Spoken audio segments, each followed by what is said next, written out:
Hey everybody, it's Jason with Lexington Antiques. I am here in the garage sorting through the rest of that collection of European daggers and swords I got. Part one is actually just the daggers and the swords. This is going to be everything else, which is a ton of stuff, a lot more than what I realized once I laid it all out. If you hear anything in the background, I've got my little helper chef here with me today. Hopefully he lets me get this video completed, but I'm going to give you a quick overview of everything, and then we'll start breaking stuff down, and hopefully I can keep this as short as possible. Let's check it out. Alright, so when I say there is a lot to go through. I'm not going to go through each individual piece with you guys for the sake of time, but you can see even this box is full of Boy Scout items from the 60s. There's a bag of NASA patches, everything from World War II all the way through GWAT, OIF, Cold War. I've got Skunk Works patches from Lockheed Martin from the SR-71s. And I believe the person this came from, his estate, I believe he was part of the Defense Intelligence Agency. Did photographs or something for them with the Army. There's a photographer armband there. But I'm not 100% sure on that. That's what I'm guessing. I actually looked at his obituary, and my friend who actually bought this from his widow told me a little bit. But anyway, let's start kind of going through some of it. Like I say, I might miss a few pieces. I'll take the cooler pieces out and show you. Alright, so here's the thing. Some of the things I pulled out that were World War II related, or that era. These patches. Only ones I have doubts on is this one. The rest look pretty authentic to me, judging by the backs. This is a great photo, probably from the 30s, I would guess, of I think it's a Citadel cadet. This collection of photos were all from this naval aviator, and this is a piece of leather, like I guess for a flight jacket, with his name and his wings on it. Really neat. Pocket guide to North Africa. This Bronze Star citation from the 83rd Infantry. This photo of General, I believe it's General Pershing. And these certificates here are paperwork.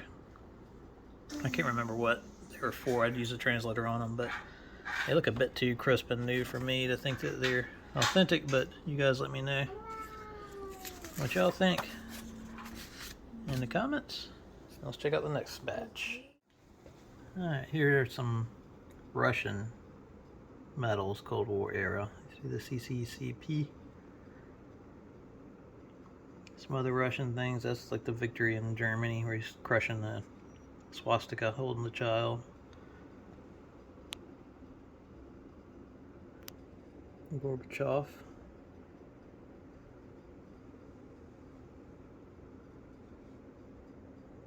Paratrooper or airborne jumps. And I think these are KGB. Also found this really neat cigarette case. I believe this is a monument to a Soviet liberator, I think is what it's called, in Berlin. Soviet liberator holding a child and stomping on a broken swastika. Really neat piece. It's not from 1945, I think it's just commemorating when the war ended. Really neat cigarette case. More of the medals and hat badges.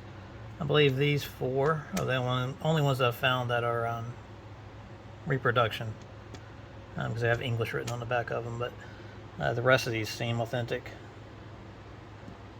Some German or East German stuff, and I can't remember if this is Polish. And some other things in here. There's an SAS badge, some American Special Forces pins, Intel. I believe some kind of Ukrainian unit. Anyway, these are all the patches that were included. The person this came from, I found out, was actually part of the Defense Intelligence Agency, and he was a photographer. So it makes sense why he has so much intelligence type stuff. This patch is actually hand painted with a decal. Some tactical air command patches.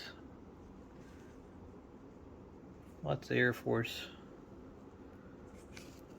F-105 Thunder Chief patch.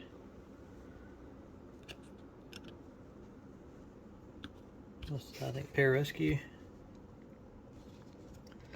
And the Blackbird and Skunkworks patches. I actually worked with the U-2s in Korea in the late 90s, but these are some neat patches.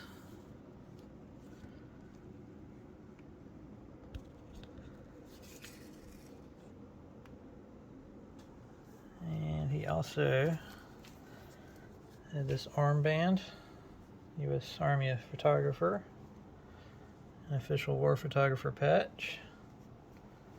I'm guessing this must have been Korea or Japan for a jacket. And also these Special Forces patches and emblems and pins. You see, this coin's from the Defense Intelligence Agency. Like I said, I found out that's part of what he worked with. There's the 10th challenge coin. And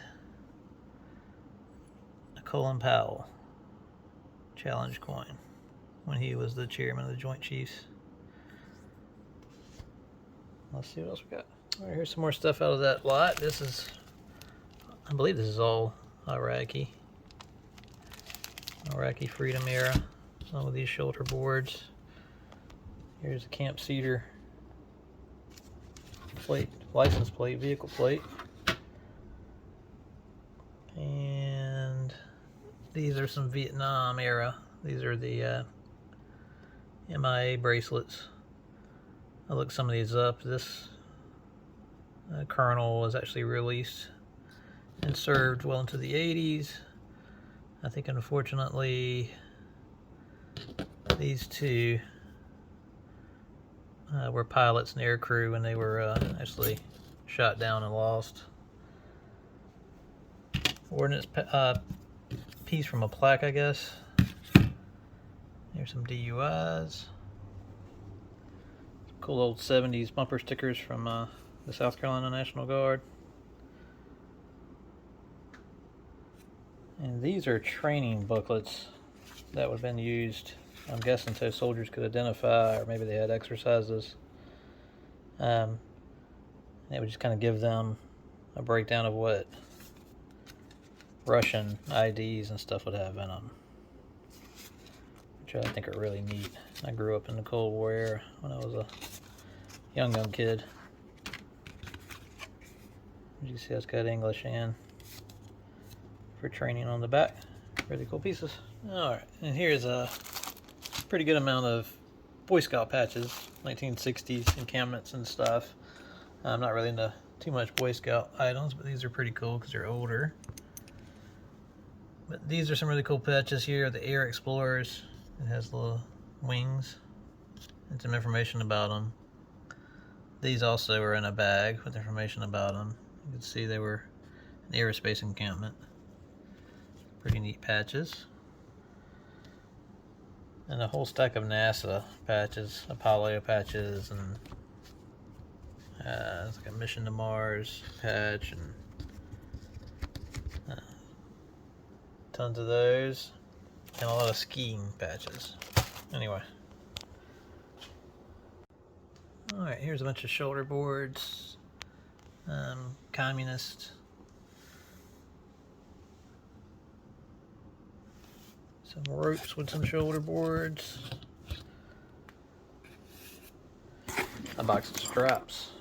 I think some of these are M1 slings. And this box full of some other cargo pouches, canteen bladders, part of a Sam Brown belt. Anyway, that's it. I mentioned this gentleman was a photographer with the Defense Intelligence Agency. These are some of the photos from his collection. You can see here it's actually signed to him. This isn't from his collection. This is like from the original print of the Hindenburg in the U.S. This is labeled on the back. What's really neat about all these is most of them are labeled on the back of what they were. They weren't signed here. That's from the 10th Military Intelligence. And there's several Blackbird and U2 photos. This is a really neat one. I'm assuming that he did them all. I'll put some more out and show them. There's a neat NASA layout. See if I can get the whole thing in there for you. From the mission that John Glenn went back on. I'm not sure if he took these pictures or it's just something he picked up. You can get the mission patch there. A great piece. A neat photo from the gentleman showing the generations of stealth there. It's labeled. And this is a print of the SR-71 with 2 tickets to a 1000th mission banquet. I guess it was held by the Defense Intelligence Agency. Alright, this is probably one of the neatest photos or prints that I found. Like I said, I worked with the U2 in the late 90s. But this is a print of the imagery from the U2 in 1962 of a launch site in Cuba. It's really neat.